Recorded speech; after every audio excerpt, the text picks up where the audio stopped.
नमस्कार दोस्तों। आज एक बड़े महत्वपूर्ण विषय पर बात करेंगे कि रिवीजन कैसे किया जाए। बहुत सारे विद्यार्थी कहते हैं कि सर रिवीजन करें कैसे, कि हम एक प्रकार से उस भंवर में फंस जाते हैं कि हमें रिवीजन करना नहीं आता, कि रिवीजन किया कैसे जाए। तो उसी विषय पर बात करेंगे। उम्मीद कर रहा हूँ कि आपके लिए ये वीडियो फ़ायदेमंद होगा। हालांकि रिवीजन एक व्यक्तिगत मुद्दा है, तो मैं मेरे हिसाब से बता रहा हूँ। आप उसको थोड़ा मॉडिफाई करके भी लागू कर सकते हैं अपने ऊपर, बट उपयोगी रहेगा निश्चित रूप से। देखो, सबसे पहली चीज़ रिवीजन का मतलब होता है अभ्यास करना। जो चीज़ें पढ़ी है आपने उसको वापस पढ़ना रिवीजन है, अपने यहाँ पे अध्ययन की भाषा में। तो जब हम कोई विषय पढ़ते हैं, चाहे इतिहास पढ़ रहे हैं, चाहे ज्योग्राफी पढ़ रहे हैं, चाहे पॉलिटी पढ़ रहे हैं, उसका बार बार वापस पढ़ना ही रिवीजन है। और मेरा ये मानना है कि बिना रिवीजन के अध्ययन कभी पूर्ण नहीं होता। और रिवीजन के अभाव में आपने अगर कितनी भी बार कितना ही अच्छा काम किया है, अगर आपने रिवीजन नहीं किया तो आपको रिजल्ट नहीं देगा। मैंने देखा है कि जब भी कोई एग्ज़ाम होता है तो एक बच्चा पूरे साल बढ़िया मेहनत करता है और लास्ट में रिवीजन के अभाव में वो फेल भी हो जाता है। तो रिवीजन किसी भी सफलता में सबसे ज़रूरी कारक होता है। इस रिवीजन को आखिर कैसे किया जाए ताकि हमारे लिए एक प्रकार से परफेक्ट तरीके से काम हो जाए। देखो, रिवीजन करने के बहुत सारे तरीके हैं। मुझे सबसे बेस्ट क्या लगता है मैं वो बताता हूँ। सबसे पहली चीज़, जब आप पहली बार कोर्स पढ़ रहे हो, पहली बार पाठ्यक्रम पढ़ रहे हो, तो जब आपने शुरू किया, जैसे अभी रीट स्टार्ट किया है या फिर फर्स्ट ग्रेड की तैयारी शुरू की है या कॉलेज लेक्चर की तैयारी शुरू की है, तो जब पहली बार आप कोर्स पढ़ते हो तो निश्चित रूप से आप साथ साथ में दो विषय लोगे। तो एक या दो विषय तो साथ में लोगे, क्योंकि एक विषय में बोर हो जाते हैं। क्योंकि एक विषय आप लंबे समय तक पढ़ोगे, फिर दूसरा विषय लोगे, फिर तीसरा लोगे, ऐसे करोगे तो पहला विषय वापस भूल जाओगे, ये बहुत दिक्कत होती है। तो कम से कम दो विषय तो अपने साथ लीजिए। एक मॉर्निंग शिफ्ट में ले लो, एक इवनिंग शिफ्ट में ले लो, कम से कम दो विषय तो साथ में रखिए। अब इनको करना क्या है, जैसे मान लो अब यहाँ पे दो टाइप से दो चीज़ें हो सकती हैं। सबसे पहली चीज़ ये कि कम से कम 6 दिन आपने जो पढ़ा, 6 डेज, जैसे मान लो कि आपने इतिहास ली और प्राचीन भारत में आपने 6 दिन में एक सिंधु घाटी और वैदिक काल दो पाठ पढ़ लिए। अब 6 दिन में दो पाठ पढ़ लिए और इधर आपने भूगोल ले ली और इस ज्योग्राफी में आपने अक्षांश देशांतर और पृथ्वी की गतियाँ पढ़ ली, जैसे मान लो। तो 6 दिन के अंदर आपने इन 6 दिनों में भूगोल के दो पाठ पढ़ लिए और इतिहास के भी मान लो दो पाठ पढ़ लिए। तो अब आपका 7वें दिन क्या करना है आपको। 7वें दिन आप क्या करोगे, 7वां 8वां 9वां हो सकता है एक दिन में रिवीजन कर लोगे, या 2 दिन कर लो, 3 दिन कर लो, और क्या। तो जब आप 6 दिन में जो पढ़ा वो फिर आप 7वें 8वें 9वें 2 दिन 3 दिन, एक दिन में होता तो एक दिन ही सही, कोई 2 दिन में करेंगे तो 2 दिन ही सही, कोई 3 दिन में करेगा तो 3 दिन। मैं कहूँगा कि आप 6 दिन पढ़ो और 7वें दिन रिवीजन करो। तब बच्चे का मैसेज आता है, सर एक दिन में पूरा नहीं होता तो भाई 2 दिन में कर ले, सर 2 दिन में पूरा नहीं होता तो 3 दिन में कर ले। इसमें पूछना क्या है। तो वापस 2-3 दिन रिवीजन कर लो। उसके बाद में रिवीजन कर लिया एक बार, फिर आगे 6 दिन और पढ़ लो। फिर आगे 6 दिन में जैसे 2-4 टॉपिक और पढ़ लिए, फिर उसका वापस 1-2 दिन रिवीजन कर लो। ऐसे कर करके आप एक बार ये दोनों विषय पूरे कर लो। हर 6 दिन पढ़ो, 6 दिन के बाद 2 बार रिवीजन कर लो, एक बार रिवीजन कर लो। ऐसे करते करते जैसे ही 2 विषय पूरे हो जाएंगे तो निश्चित रूप से आपका कोर्स काफ़ी कुछ अच्छा हो जाएगा। फिर क्या करना है, फिर जैसे मान लीजिए कि आपकी पूरी पेपर में, जैसे मान लो आप किसी सेकंड ग्रेड की तैयारी कर रहे हैं, फर्स्ट ग्रेड कर रहे हैं, मान लो टोटल 8 विषय हैं, तो ऐसे 2 विषय जैसे पढ़े हैं वैसे अगर आप सारे के सारे विषय ऐसे कर लो, 3 4 5 से ज़्यादा विषय मेरे हिसाब से किसी में नहीं है, क्योंकि मैक्सिमम 5-6 विषय से ज़्यादा किसी में होते नहीं है। और 6 विषय होते हैं तो फिर उसमें पार्ट भी बहुत छोटा छोटा हो जाता है। जैसे पटवारी की बात करें तो उसमें भी बहुत छोटे छोटे पार्ट है, बहुत बड़े बड़े पार्ट नहीं है। तो ऐसा पहली बार जब ऐसे कोर्स पूरा करोगे तो निश्चित रूप से 3-4 महीने का समय लगेगा। क्यों? क्योंकि ये 2 विषय पूरे होने में 1.5 महीने का समय लग जाता है, फिर 1.5-2 महीने का समय, 2 विषय और 3, और फिर 1.5 महीने का समय और, तो करीबन 5-1 महीने लग जाते हैं। जब 5-6 महीने लग जाते हैं जब हम पहली बार कोर्स पढ़ते हैं, तो पहली बार कोर्स जब पढ़ते हैं तो हमें रिवीजन सामान्यतः 6-7वें दिन कर लेना चाहिए। सामान्यतः बता रहा हूँ, ऐसा जरूरी नहीं है, कोई नियम नहीं है। आपको ठीक ठाक याद रहता है तो आप 10वें दिन 15वें दिन भी कर सकते हो।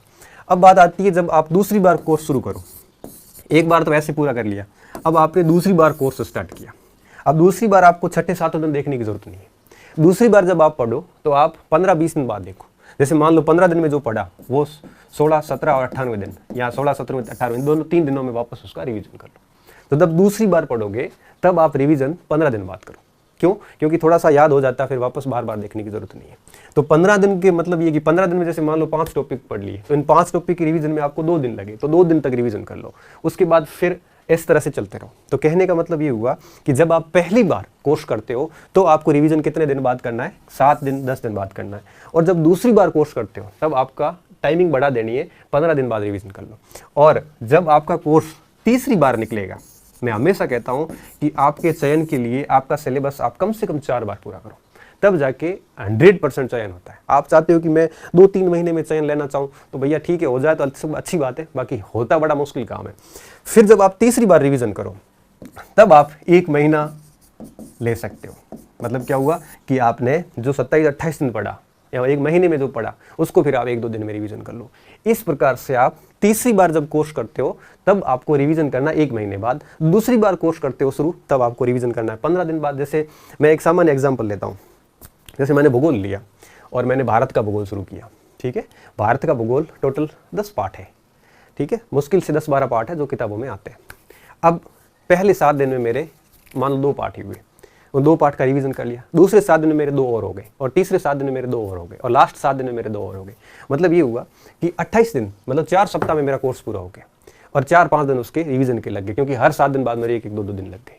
तो देखिए 1 महीने में भूगोल भी हो गई, और क्योंकि 2 सब्जेक्टों के साथ में लेने तो दूसरा और भी सब्जेक्ट पूरा हो जाएगा। तो पहली बार जब मैंने पढ़ लिया भूगोल, अब भूगोल मैंने छोड़ दी, और भूगोल और इतिहास मान लो मैंने साथ लिए थे, ये दोनों छोड़ दिए। अब दूसरे महीने मैंने पॉलिटी और इकोनॉमिक्स ले लिए, तीसरे महीने मैंने 2 और सब्जेक्ट ले लिए। ऐसे करके पहला पूरा 3 महीने तक ऐसे पूरा कोर्स कर लो एक बार, ठीक है। अब दूसरी बार जब वापस भूगोल और इतिहास शुरू करेंगे तब आपको 15 दिन बाद रिवीजन करना है। फिर भूगोल इतिहास पूरी कर लो, फिर पॉलिटी इकोनॉमिक्स पूरी कर लो, फिर करंट वगैरह जो भी वो पूरा कर लो। ये दूसरी बार पूरा कोर्स हो गया। फिर आप आ जाओ तीसरी बार पे। जब तीसरी बार कोर्स करोगे तब महीने बाद देख लो। तो इस प्रकार से फिर और टाइम मिलता है तो चौथी बार कोर्स करो, और चौथी बार कोर्स करते हो तब आपको 1.5 महीना 2 महीने में वापस थोड़ा थोड़ा रिवीजन कर लोगे। 1.5 महीने में जो पढ़ा, और मुझे पता है कि 1.5 महीने में पूरा विषय हो जाता है, तो पूरा विषय पढ़ने के बाद उसका 2-4 दिन वापस रिवीजन कर लो। अगर ऐसे कोई स्टूडेंट चला है तो फिर ये शिकायत हमेशा के लिए खत्म हो जाएगी कि सर मुझे मेरी परीक्षाओं में गलतियां होती है। ये शिकायत कभी नहीं रहेगी। यहाँ पे एक और छोटा कन्फ्यूजन आपको रह सकता है कि जैसे मान लो कि फर्स्ट ग्रेड है या फिर कोई भी परीक्षा है जिसमें 6 विषय हैं टोटल परीक्षा के सिलेबस में, तो 6 विषय है तो सर क्या करें, 6 विषय तो कोई बात नहीं, पहले 2 विषय ले लो, 2 विषय पूरे करो, 7 दिन पढ़ो, 7 दिन पढ़ो, फिर रिवीजन करो, ऐसे करते करते 2 पूरे करो। फिर दूसरे 2 नए विषय लो, उनको फिर पूरा करो, फिर दूसरे 2 विषय लो, फिर पूरा करो। ऐसे करते करते 4-5 महीने में एक बार पूरा कोर्स हो जाएगा। फिर दूसरी बार आओ, 14, फिर 2 विषय लो, 14 दिन पढ़ो दोनों को, फिर उसका रिवीजन करो, फिर 14 दिन पढ़ो, 15 दिन पढ़ो, फिर रिवीजन करो। ऐसे करके दूसरी बार पूरा सिलेबस पढ़ लो, फिर तीसरी बार, फिर चौथी बार। अगर ऐसा करते हो आप तो फिर क्या होगा कि रिवीजन कितनी बार हो जाएगा, हर बार रिवीजन एक साथ में चलेगा। पहली बार पढ़ोगे तब भी रिवीजन होगा, दूसरी बार पढ़ोगे फिर रिवीजन होगा, तीसरी बार फिर रिवीजन होगा, चौथी बार भी रिवीजन होगा। इसमें एक बार टाइम लगता है, 6-7 महीने टाइम लगता है। अब वैसे भी आपके कौन से एग्जाम अभी है आसपास में, अभी भी कोई एग्जाम नहीं आप आसपास में, 4-4, 5-5 महीने पढ़े हैं, और निश्चित रूप से आपने सिलेबस तो 1-2 बार पढ़ा ही है पहले। तो इस प्रकार से काम किया जा सकता है। ये तो बात होती है एकदम नए विद्यार्थी के लिए। अब जो ऐसे बीच में लटके हुए पड़े हैं जिनके पता ही भी नहीं है कि कितना कोर्स हुआ है, इनको तो कुछ अंदाज़ा ही नहीं है कि कोर्स पढ़ा कितना है और छोड़ा हुआ कितना है, तो ऐसे विद्यार्थियों को तो मैं इतना ही कहूँगा कि आप नई शुरुआत कीजिए 2 विषय लेके। जैसे रीट है तो आप एक लैंग्वेज ले लो, एक साइकोलॉजी ले लो, नई शुरुआत कीजिए, 2 विषय पूरे कीजिए। इस तरह से पहली बार कोर्स कर, आप ऐसे ही मान के चलिए कि मैं पहली बार ही पढ़ रहा हूँ, आप 7 दिन में ज़्यादा पढ़ोगे तो 2 दिन रिवीजन कर लोगे, तो आपका प्रथम बार में कोर्स है वो 1-2 महीने में फटाफट हो जाएगा। फिर दूसरी बार फिर कर लोगे, 4-5 बार पहले भी किया हुआ होगा।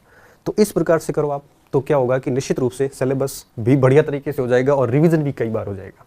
तो फर्स्ट टाइम जब कोर्स करते हो तो आपको 6-7 दिन से ज़्यादा गैप नहीं रखना। जो 6-7 दिन पढ़ा वो वापस एक बार 7-8 दिन पढ़ लो, और जब दूसरी बार करते हो तो थोड़ा गैप बढ़ा दो, 15 दिन का गैप कर लो। क्यों? क्योंकि काफ़ी चीज़ें याद होती है, तो 15 दिन बाद में भी करोगे तो भी दिक्कत नहीं। तीसरी बार पढ़ते हो तब 1-1.5 महीने का गैप डाल दो बस। किसी भी सूरत में 2-2.5 महीने से ज़्यादा का गैप होना नहीं चाहिए, नहीं तो आप भूल जाओगे। और फिर आप चौथी बार कोर्स करते हो तो 1-1.5-2 महीने का गैप डाल दो। इस प्रकार से चलते रहो। बस एक बार सब सिलेबस शुरू करो तो पूरा सिलेबस, इस विधि से पूरा सिलेबस पढ़ो। ऐसा नहीं है कि भूगोल पढ़ ली और भूगोल का बार बार रिवीजन करें, बाकी सब छूटे हुए नहीं। पहले 2 सब्जेक्ट अच्छे से पूरे करो, फिर नए 2 सब्जेक्ट पूरे करो, फिर नए और 2 सब्जेक्ट पूरे करो। जैसे मान लो 4 महीने लग गए तो पहले महीने वाला वापस उठाओ अब 4 महीने बाद, फिर 15 दिन बाद रिवीजन करो। इस टाइप से उसको पूरा करो।